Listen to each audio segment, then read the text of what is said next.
Assalamualaikum warahmatullahi wabarakatuh. Perkenalkan, nama saya Tensna Gunawan dari kelas TI 23A dengan NIM 20230040040295. Pada kesempatan kali ini, saya akan membahas kembali materi dari kuliah umum Etika dan Agama yang menekankan pentingnya peran mahasiswa dan dalam menyamai dan membumikan nilai Islam rahmatan lil alamin. Yang pertama, apa itu Islam rahmatan lil alamin? Islam rahmatan lil alamin berarti Islam sebagai rahmat bagi seluruh alam, bukan hanya untuk umat Islam, tapi juga untuk semua umat manusia, bahkan untuk lingkungan dan makhluk hidup lainnya. Konsep ini datang dari ajaran Nabi Muhammad SAW yang hadir ke dunia bukan untuk memaksakan agama, tapi untuk menyebarkan nilai kasih sayang, kedamaian, keadilan, dan kepedulian sosial. Artinya, kita sebagai umat Islam, apalagi sebagai mahasiswa, punya tanggung jawab untuk menjaga citra Islam yang damai, ramah, dan membawa manfaat bagi lingkungan sekitar. Yang kedua, ada tantangan di era digital. Kita hidup di zaman yang serba digital, informasi tersebar dengan cepat, tapi sayangnya tidak semua informasi bisa dipercaya. Bahkan, banyak hoax, ujaran kebencian, dan provokasi yang menyebar di media sosial. Kalau kita tidak hati-hati, kita bisa saja ikut menyebarkan informasi yang salah dan malah merugikan orang lain. Maka dari itu, dalam kuliah umum ini, mahasiswa diajarkan untuk menjadi kepribadian yang bisa berpikir kritis. Artinya, tidak langsung percaya dengan berita yang diterima, mencari sumber yang terpercaya, memastikan dulu sebelum menyebarkannya, dan tetap menggunakan etika dalam bermedia sosial. Islam mengajarkan untuk kita bisa tabayun, yaitu mengecek kebenaran suatu kabar sebelum kita percaya atau menyebarkannya. Ini sangat penting di tengah situasi saat ini. Yang ketiga, menegakkan Islam, nilai kasih sayang, dan keadilan. Kuliah umum ini juga menegakkan bahwa mahasiswa harus membawa nilai-nilai kasih sayang, keadilan, dan tanggung jawab sosial dalam kehidupan sehari-hari. Artinya, kita tidak hanya belajar teori di kampus, tapi juga kita punya kepekaan terhadap kondisi sosial di sekitar kita. Misalnya, menumbuhkan empati terhadap sesama, terutama mereka yang sedang kesulitan, tidak bersikap diskriminatif terhadap orang yang berbeda agama, suku, atau budaya. Berani menyuarakan keadilan saat melihat ketimpangan atau ketidakberesan. Ini semua adalah bentuk nyata dari ajaran Islam yang penuh kasih sayang dan cinta damai. Yang keempat, pentingnya Islam moderat.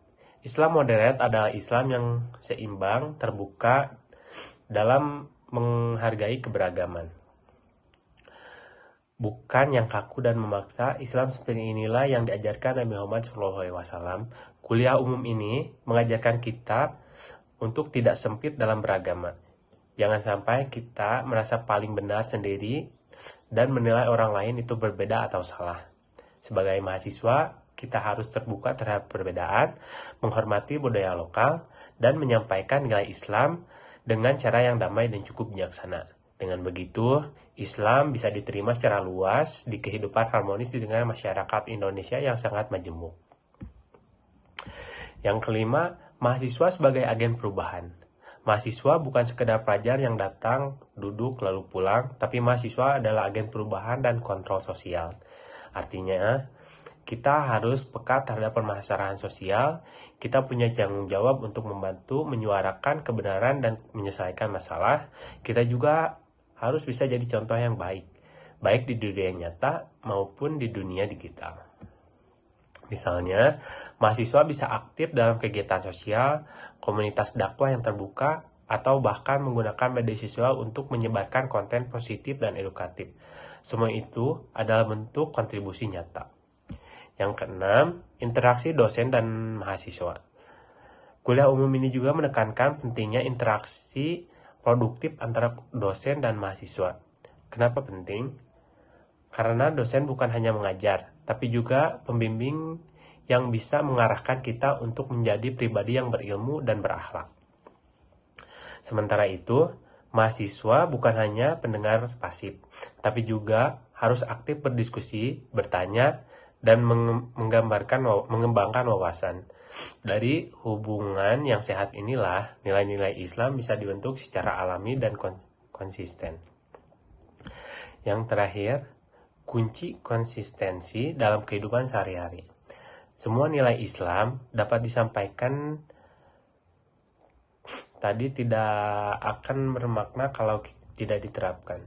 Maka kita sebagai mahasiswa harus konsisten menerapkan nilai-nilai Islam dalam kehidupan sehari-hari. Mulai dari hal-hal kecil seperti jujur dalam mengerjakan tugas, sopan dalam berbicara, menjaga sikap di media sosial, dan tidak ikut menyebarkan kebencian. Kalau setiap mahasiswa mempunyai kesadaran seperti ini, maka lambat laun kita akan membuka lingkungan kampus, bahkan masyarakat yang damai, toleran, dan maju. Terakhir, penutupan. Sebagai mahasiswa Universitas Nusa Putra maupun universitas lain juga, kita punya tanggung jawab besar, bukan hanya belajar demi masa depan pribadi, tapi juga berkontribusi dalam mengajarkan nilai-nilai Islam sebagai rahmat bagi seluruh alam. Mari kita semua sama-sama jadi bagian dari perubahan itu, bahwa Islam yang damai, terbuka, dan menyejukkan, baik di dunia nyata maupun di dunia maya. Sekian presentasi atau materi ulasan dari mata kuliah umum etika dan agama yang bisa saya sampaikan. Saya undur diri. Wassalamualaikum warahmatullahi wabarakatuh.